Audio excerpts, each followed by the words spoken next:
Paz de Cristo, amados hermanos y amigos. Hoy en este día quiero desearles un excelente inicio de semana, sabiendo que Dios va a estar con cada uno de ustedes y a todos aquellos que anhelan servir fervientemente en la obra de Dios también. Un saludo afectuoso y una bendición, que Dios los ayude y los prospere en todo. Hoy quiero compartir esta cápsula que se llama El deber de un obrero. Y permítanme compartir lo que dice la palabra del Señor en 2 de Timoteo 2 del 14 al 16. Recuérdales esto, exhortándoles delante del Señor a que no contiendan sobre palabras, lo cual para nada aprovecha, sino que es para perdición de los oyentes. Procura con diligencia presentarte a Dios aprobado, como obrero que no tiene de qué avergonzarse, que usa bien la palabra de verdad, mas evita profanas y vanas palabrerías, porque conducirán más y más a la impiedad. Pablo le está escribiendo a un discípulo amado, le está dando recomendaciones de qué es lo que debe de hacer. Imaginémonos que es a nosotros que nos está dirigiendo estas recomendaciones. Recuérdales esto, exhortándoles que no contiendan, lo cual para nada aprovecha. Procura con diligencia, como obrero que usa bien la palabra, evita profanas y vanas palabrerías. ¡Qué bella enseñanza! Recuérdales estas cosas. Se dice a Timoteo, se le recuerde a hombres fieles, ministros, que deben permanecer firmes en el cumplimiento de la tarea de la enseñanza y predicación encomendada por Dios, en medio de sus muchas aflicciones, que ellos miren a Cristo Jesús, el Salvador resucitado y reinante, que impacte fortaleza a sus fieles y lo recompensa.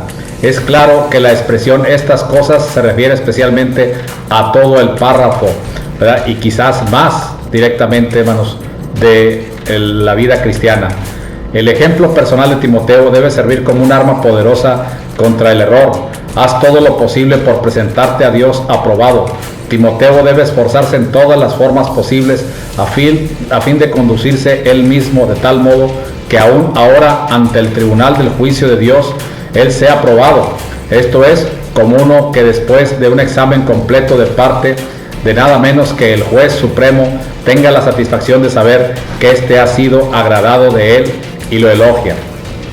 Ahora veamos lo siguiente: obrero que no tiene de qué avergonzarse.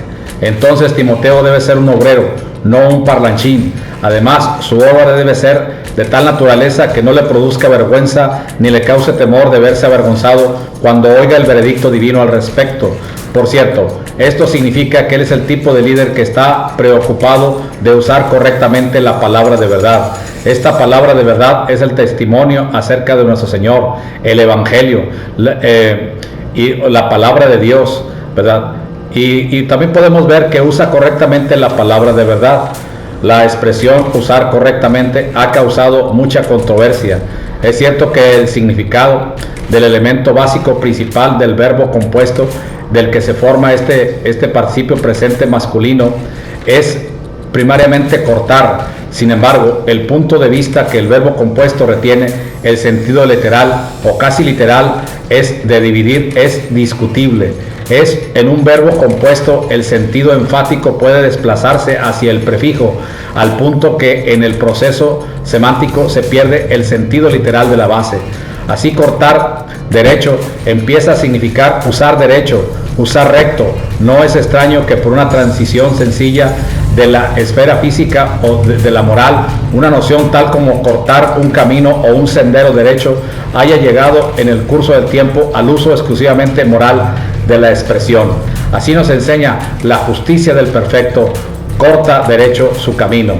Cuando hemos sido llamados por el Señor a un ministerio, significa que nos ha escogido dentro de un montón de personas por alguna razón muy especial, y esta es para servirle como obreros aprobados. Esto implica que debemos de ser obreros obedientes y sin tacha, que conoce la palabra y sabe usarla.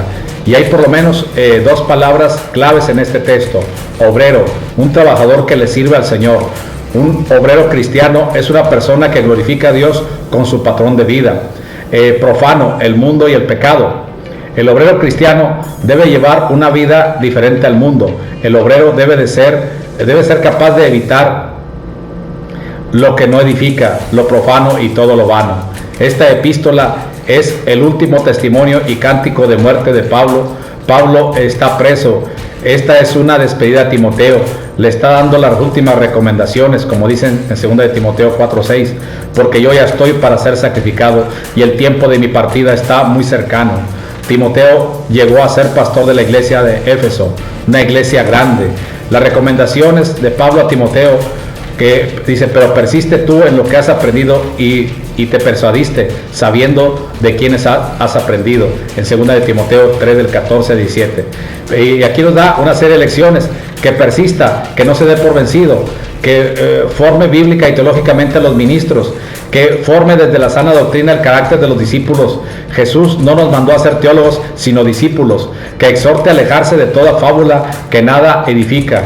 El ministro es un guía, un modelo a seguir. Por eso dice que procura presentarse ante Dios aprobado. El ministro es comisionado por Dios para un trabajo. El llamado viene de Dios para hacer una obra. En 2 de Timoteo 2:15 dice, procura con diligencia presentarte a Dios aprobado como obrero que no tiene de qué avergonzarse, que usa bien la palabra de verdad. La diligencia nos lleva a la eficacia, y podemos ver tres cosas.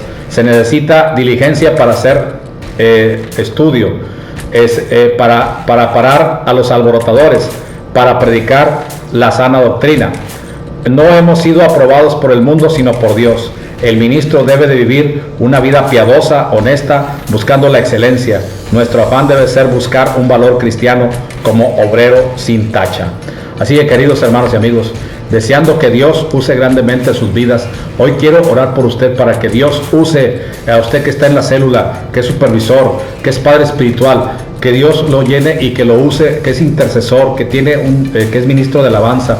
Dios lo quiere usar grandemente, y no subestime ese llamado que Dios le ha dado, y preséntese delante de Dios como obrero que no tiene de qué avergonzarse. Señor, permite que todo aquel que se ha tomado el tiempo para escuchar este video, Señor, sea usado grandemente por ti, Señor, y para ti, en el nombre de Jesús. Amados hermanos y amigos, un fuerte abrazo y la bendición de Dios sobre cada uno de ustedes.